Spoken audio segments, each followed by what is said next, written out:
a fini par l'installation de barreaux à la fenêtre de la chambre de Alice pour que ça n'arrive plus jamais. C'est triste d'en arriver là, mais je pense que quand ça t'arrive, tu mets des barreaux, tu mets de l'acier, tu mets tout ce qu'il faut pour être tranquille. Bref, ça décale de 6 ans et demi environ le moment où j'aurai un enfant. Alors, laissez-moi maintenant vous raconter l'histoire de Tom, qui est une histoire qui va vous être un petit peu plus familière, parce que ça s'est passé dans les bois, et il a vécu ce qu'aucun d'entre nous n'a envie de vivre. Je sais pas si vous êtes déjà allé camper en forêt, en colonie, ou juste de par vous-même, parce que vous avez envie de vous taper un petit kiff. Forcément, on a peur. Il y a plein de petits bruits partout, ça fait flipper, et parfois même, on fait des rencontres cheloues. Tom décide d'aller camper en forêt avec 3 de ses potes, Bennett, Kyle et John. C'était peut-être même le John de l'histoire d'avance, il a vraiment pas eu de chance dans sa vie. Il explique que c'est un délire qu'ils font pour renouer les liens. Chaque année, ils vont en forêt, ils vont camper, parce que depuis qu'ils sont plus à l'université, bah ils se voient beaucoup moins, mais ça leur manque. Le premier jour, tout s'est passé nickel, ils arrivent, beau soleil, ils mettent en place le feu de camp, les tentes. Le soir, ils boivent un petit peu de trucs non alcoolisés, parce que c'est meilleur pour la santé, et ils vont dormir en ayant passé une merveilleuse journée. Bref, tout va bien, y a rien à dire. Le lendemain, pareil, toute la journée, tout se passe bien, ils arrivent en milieu de soirée, et là, ils font un petit jeu pour s'amuser, que je trouve un peu atypique, mais bon. Ils se plaquent au sol en boucle, et ça les fait marrer. Et dans la bataille, en plein délire de potes, John se fige et dit aux autres: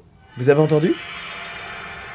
Entendu quoi, John? Kyle fait un petit plaquage à John pour lui remettre les idées en place, il continue à se plaquer, c'est bizarre ce jeu, je comprends toujours pas. 10 minutes plus tard, ils sont crevés à force d'avoir fait ce petit jeu et ils se décident d'aller se poser dans la tente. Et là, Tom entend un petit ricanement. Comme ils étaient tous un peu pompettes, Tom se dit que c'est l'un de ses potes qui ricanait pour ce qui s'était passé avant, etc. Il demande aux autres s'ils ont entendu ce qu'il vient d'entendre. Les autres lui disent: mais non, c'est toi qui as rigolé. Lui, il dit: mais non, c'est pas moi qui ai rigolé. Et après un petit blanc de 4 secondes, ils vont tous en courant dans la tente.